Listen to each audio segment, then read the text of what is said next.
मेरे प्यारे बच्चों, मैं आप सभी लोगों का online strong study YouTube channel में आपका स्वागत करता हूं। मैं आपको आज ये बताऊंगा कि हमें केवल खाना खाने से ऊर्जा की प्राप्ति नहीं होती है। वो कौन सी आवश्यक दशाएं हैं जो खाना खाने के बाद हमारे शरीर में संपन्न होती हैं और जिसके फलस्वरूप हमें ऊर्जा की प्राप्ति होती है।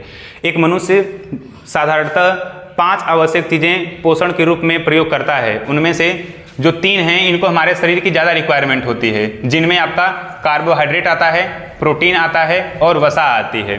परंतु 2 की कम रिक्वायरमेंट होती है, विटामिन और खनिज का। इनको हमारे शरीर में कम मात्रा में आवश्यकता होती है, इसीलिए इनका सेवन हम कम करते हैं। अब हम आपको ये बताएंगे कि खाना खाने के पश्चात हम उन खाए गए भोज्य पदार्थों को जटिल रूप में खाते हैं और उनको हम तोड़ते हैं सरल रूप में। इस प्रक्रिया को हम पाचन कहते हैं, यानी कि जटिल भोज्य पदार्थों को सरल भोज्य पदार्थों में तोड़ने की प्रक्रिया को पाचन कहते हैं। तो हम जटिल भोज्य पदार्थों के रूप में केवल 3 पदार्थों का ही सेवन करते हैं। उनमें से पहला कार्बोहाइड्रेट है, दूसरा प्रोटीन है और तीसरा वसा है। जब हम खाते हैं कार्बोहाइड्रेट तो इसको तोड़ते हैं ग्लूकोज में, यानी कि ये जटिल अणु हैं और ये सरल अणु हैं। प्रोटीन जब खाएंगे इसको तोड़ते हैं पेप्टाइड या पेप्टोन्स में, और जब वसा खाते हैं तो इसको तोड़ते हैं वसीय अम्ल में।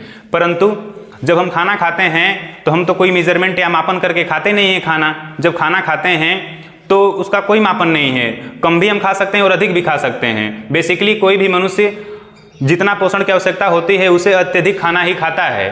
तो हम खाएंगे कार्बोहाइड्रेट तो वह टूट जाएगा ग्लूकोज में, परंतु जितनी मात्रा हम अधिक खाए हुए होते हैं वो मात्रा फिर से हमारे बॉडी में स्टोर हो जाती है ग्लाइकोजन के रूप में।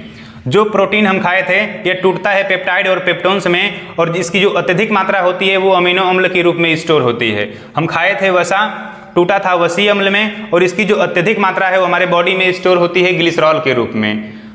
एक उदाहरण के तौर पर हम आपको समझाएंगे कि जैसे जिस दिन कोई आदमी व्रत रहता है, तो जब आदमी व्रत रहता है तो उस दौरान उसकी मृत्यु तो होती नहीं है, तो उस दिनों उसको ऊर्जा की प्राप्ति कैसे होती है? जो हम अत्यधिक मात्रा में खाना खा करके अपने बॉडी में स्टोर किए थे, जैसे कार्बोहाइड्रेट को स्टोर किए थे ग्लाइकोजन के रूप में, प्रोटीन को स्टोर किए थे अमीनो अम्ल के रूप में, और वसा को स्टोर किए थे ग्लिसरॉल के रूप में।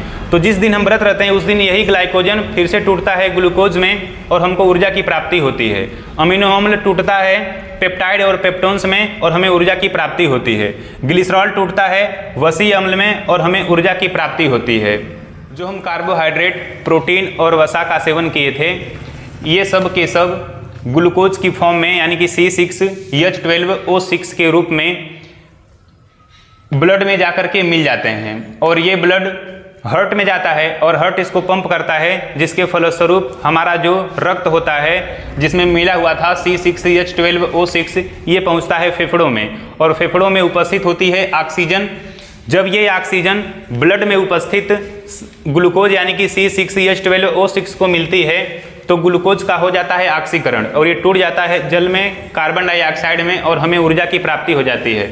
और ऊर्जा जो प्राप्त होती है हमें वह ATP के रूप में होती है, और ATP का फुल फॉर्म होता है एडिनोसिन ट्राइफॉस्फेट। ये एडिनोसिन ट्राइफॉस्फेट यानी कि ऊर्जा हमारे कोशिकाओं के माइटोकॉन्ड्रिया में स्टोर होती है। इसीलिए माइटोकॉन्ड्रिया को कोशिका का पावर हाउस कहा जाता है। Mitochondria is also called as the power house of cell. और इस माइटोकॉन्ड्रिया में जो ऊर्जा स्टोर हुई थी वो धीरे धीरे जब हम कार्य करते हैं तो हमारी कोशिकाओं में ट्रांसफर होती रहती है, और एक कंडीशन ऐसी आती है जब हमारे शरीर में जो भी ऊर्जा माइटोकॉन्ड्रिया में स्टोर हुई थी वो खर्च हो जाती है, और फिर से हमें भूख महसूस होती है और हम फिर से भोजन का सेवन करते हैं, और फिर से वही भोजन कार्बोहाइड्रेट, प्रोटीन और वसा, विटामिन्स और खनिज जो होते हैं इनका सेवन करेंगे। कार्बोहाइड्रेट, प्रोटीन और वसा फिर से टूटेंगे उन्हीं सभी टर्मों में, और टूटने के बाद फिर से यही सारी प्रक्रियाएं संपन्न होती रहती हैं। तो जैसा कि आप देखें, केवल हमको खाना खाने से ऊर्जा की प्राप्ति नहीं होती है, जब तक कि वह खाया गए खाना जो होता है यानी कि ग्लूकोज का रूप C6H12O6 को क्या नहीं मिलेगी? ऑक्सीजन।